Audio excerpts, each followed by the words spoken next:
Morning to all of you. Hope you all didn't eat too much, otherwise it's difficult to sit. Okay, we are supposed to have a guided meditation this morning, and tomorrow I think there's a talk about meditation. So today just talk about the practical aspect, so that you can meditate. Firstly, the first thing is posture. Posture is very important. You have to sit with your spine straight. And to do that, it is easier if you sit a bit higher with a cushion behind you. Without a cushion also can. Some people can. And then there is the full lotus where you cross both your legs. There's the half lotus where you cross one leg. But this is more for people who are slim, with long legs. Easier to cross. If you are not slim with long legs, then you can do the Burmese posture, where your two legs are in front of you like that. And then for some people with fat legs, they have to sit on the stool. Geisha style. You sit on the stool, your two legs behind, underneath the bangku, the stool. Or if you have a big fat zafu that I have, you can sit on it, and then your two legs at the back, facing the back at the side. If you don't sit with your spine straight, because it's easy to relax. When you relax, then you tend to go forward, tend to bend. But if you do that for long, you might get a pain in your spine. That's why it's good to sit straight. The other thing is, don't sit on a cold floor, because you sit on a cold floor, especially if you are past 50 years old, then the cold gets into your spine. It's not good. The Buddha himself practiced anapanasati. Nowadays there are many types of meditation, and they claim those are the Buddha's methods. But actually in the Samyutta Nikaya, the Buddha said if anybody asks what type of meditation did the Tathagata practice, the Buddha said before his enlightenment he practiced anapanasati, and even after his enlightenment he practiced anapanasati. And in the suttas, anapanasati is supposed to fulfill the 4 satipatthana, provided you practice unremitting mindfulness. Unremitting mindfulness on one object. Intense mindfulness on one object. That is the meaning of satipatthana. So nowadays, many monks they follow the Visuddhimagga. But you must remember the Visuddhimagga was written 900 years after the Buddha's passing away. It's not very accurate. So in the Visuddhimagga, it is taught that you should concentrate on one point. Usually they say the tip of the nose, tip of the nose, or your upper lip. But that is not the Buddha's instructions. The Buddha's instructions is to be mindful of your breath. And in the Sutta, Anapanasati Sutta, Buddha also said you have to be mindful of the body. So many monks interpret the body to be the breath body. this is not only the breath body, it should be the whole body. Because if you are not aware of your whole body, and you keep on watching your breath, and then when your samadhi increases, then you become unaware of the body.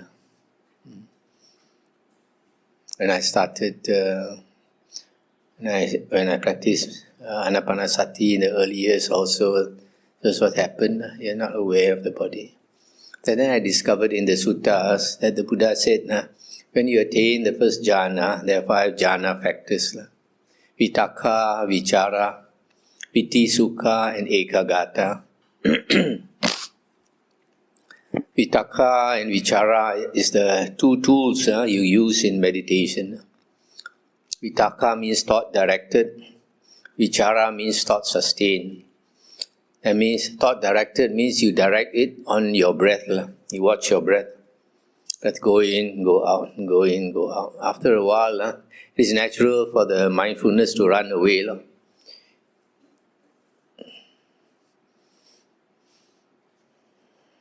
The Buddha said our attention is always pulled by the 6 sense objects.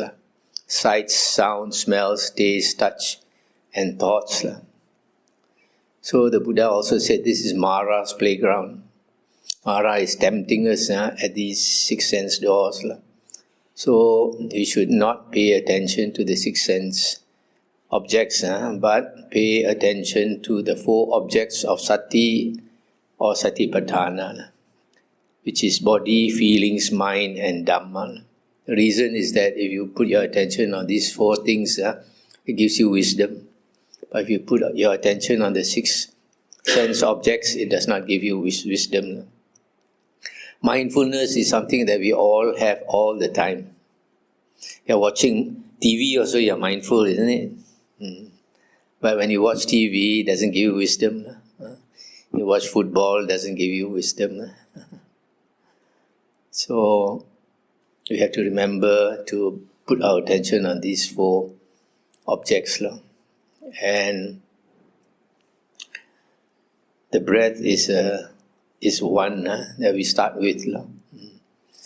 So we should contemplate the breath as it comes in through your nostril, and you follow it down to your abdomen. And you should be aware of your whole body and of the breath going from your nostril down to your abdomen and up again and out. You keep on watching like this. So vitakka is putting your attention on your breath. After a while, if the mind runs away, you got to pull it back. That is using vitakka, mind, thought directed. Direct your thought again to your breath. And sustain it on your breath. Keep it on your breath. That is vichara. Thought sustain. So if you have the good karma, good karma means you are a happy person. The Buddha said the condition for your mind to calm down is you have to be a happy person, not filled with remorse. Some people have done a lot of wrong things, so they have a lot of remorse. The mind is always disturbed. So that kind of person find it very difficult to meditate. So if you have been keeping good karma, then you'll be a happy person. Then the mind settles down more easily. So if you can follow your breath all the way from the nostril down to your abdomen and out, slowly you can follow it longer and longer. So when you're able to follow it longer, the mind slowly becomes one-pointed, ekagata. It settles down on one object instead of being distracted to the 6 sense doors. So when it's able to settle on one object, at the same time, 2 other factors arise, piti and sukha. Sukha, you can say, is bliss. Bliss wells up from within you. And because of that, you are delighted at the same time. But for a newcomer, for a beginner, when you get this experience, you are so delighted that you fall off the chair. fall out of samadhi, then you regret, So you must play it cool, as the Westerners say. So just keep your attention on your breathing, and don't allow it to run away. If it runs away, you bring it back.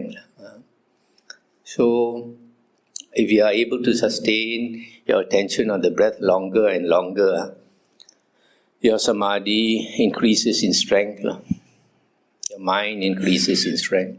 But usually, for a beginner, your mind does not have muscle, does not have the strength.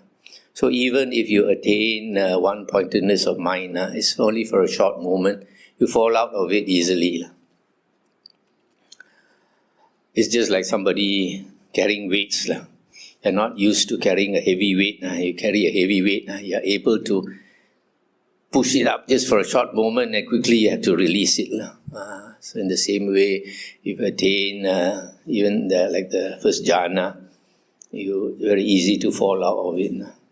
But then the Buddha said, even if you can attain the first jhana for a short time, as short as a finger snap, the Buddha said, you are talking to monks, then you are really a monk, and you eat your alms food deservingly, and you listen to the Buddha's, the teacher's instructions.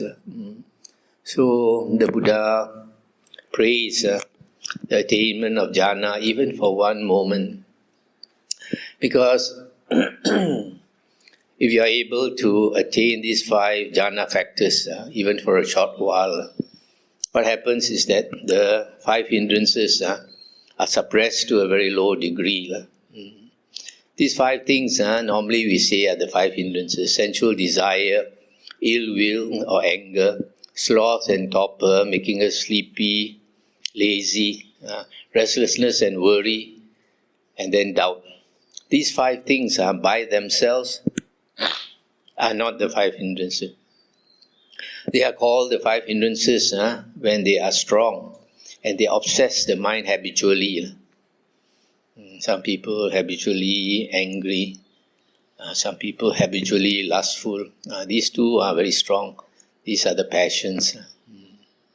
So if you are able to attain the first jhana where these 5 factors arise, what happens is that a light wells forth from your heart, comes out from your heart. Nowadays, a lot of meditation teachers, they follow the Visuddhi Magga, they talk about the light outside. But I believe it's the light inside that matters. The light inside coming out. In the suttas, the Buddha said, when your mind becomes one-pointed, a light arises. The Buddha mentioned light arises, although he did not say from where. It's because the light arises from your heart area. In Hinduism, they believe the mind is situated in the heart. So once that happens, your mind becomes one-pointed. You will find after that, 2 of these passions noticeably decrease. One is anger. If you have a lot of anger, if you are able to attain this one-pointedness of mind, after that you find your anger reduces a lot. Not only you see that, people around you, your friends, your relatives also notice. The other one is lust. Lust is another habitual tendency of most people. We have lustful thoughts every day. But when we attain samadhi, it is reduced. It's not that you don't have, you still have, but it is reduced. It doesn't obsess your mind. So, that is actually the purpose of meditation. Because when you are able to make your mind one-pointed, you have control of your mind. Otherwise, you don't have control of our mind. Our normal mind is always going out through the six senses. And because of that, we have a very scattered mind.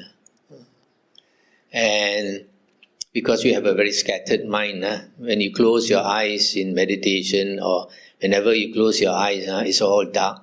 Yeah. But for the Arahant, when they close their eyes, it's still bright as day. Even at night or so, when they close their eyes, it's all bright. So we watch the breath from the nostril, going into the nostril, down to our abdomen, and up again. But after a while, you find it's very easy for your mind to run away. So you need some tricks to help you focus. One is to chant a word. When the breath goes in, you chant a word. When the breath goes out, you chant another word. In Thailand, they like to say Buddho. When the breath goes in, you chant Bud. And when the breath goes out, Do. Buddho is basically Buddha.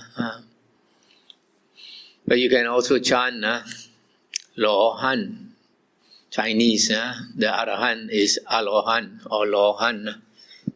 The breath goes in, you say Lo. When the breath goes out, you say Han. So you do this.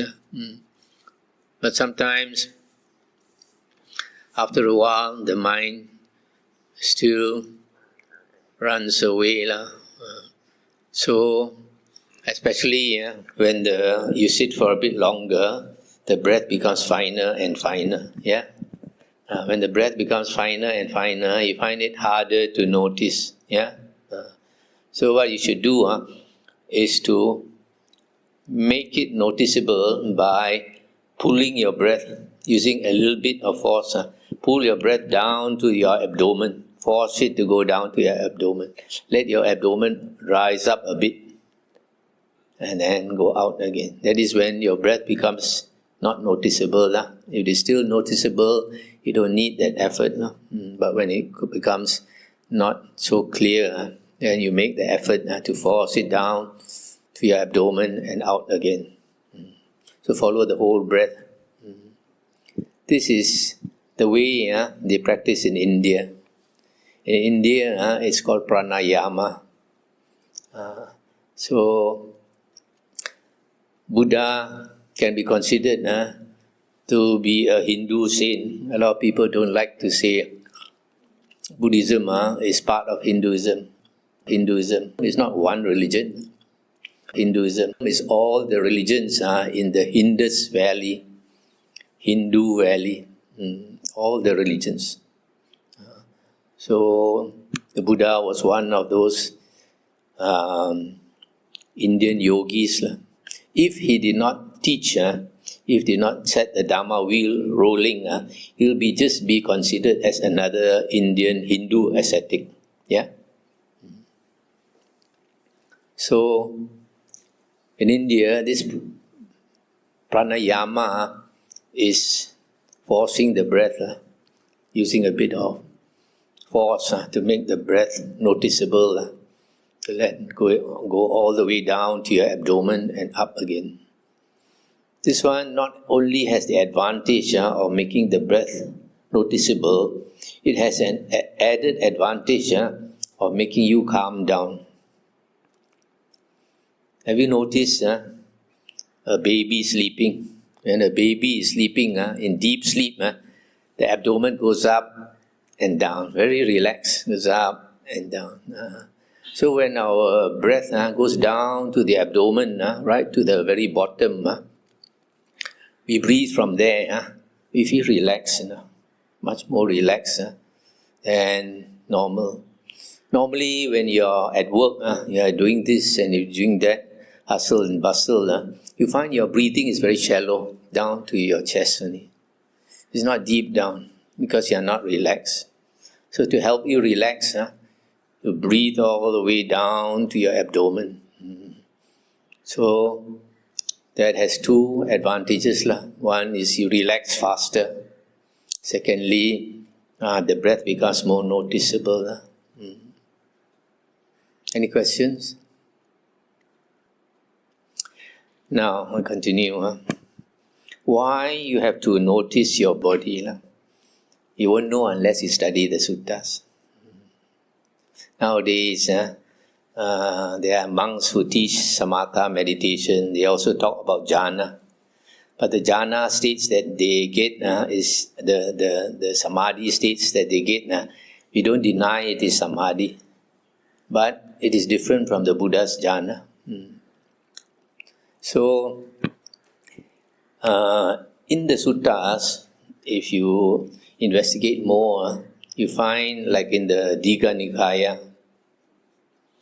the Buddha said, when you attain the first jhana, you have these 5 jhana factors, and 2 of them stand out very clearly. That is piti and sukha, delight and bliss. You feel very blissful, very, very blissful, because your mind has become healthy. An unhealthy mind is a very disturbed mind. A disturbed mind is also a very unhappy mind. So, if our mind calms down and becomes one-pointedness, and this bliss arises, and this delight arises, that is a very healthy mind, a very tranquil mind, a very calm mind. So, this piti, this delight and bliss, after you attain the first jhana, to make your jhana strong, the Buddha taught that we should strengthen this piti and sukha by paying all your attention, unremitting mindfulness on your breath, and your one-pointedness will last longer and longer, and the piti and sukha will increase. Then when it is strong enough, the Buddha said, to make it pervade your whole body. Pervade your whole body, delight and bliss, make it go to every cell in your body. So if you are not aware of your body, you are not able to do that. So you find a lot of meditation instructors, teachers who teach meditation, even when they teach samatha meditation, they never mention this.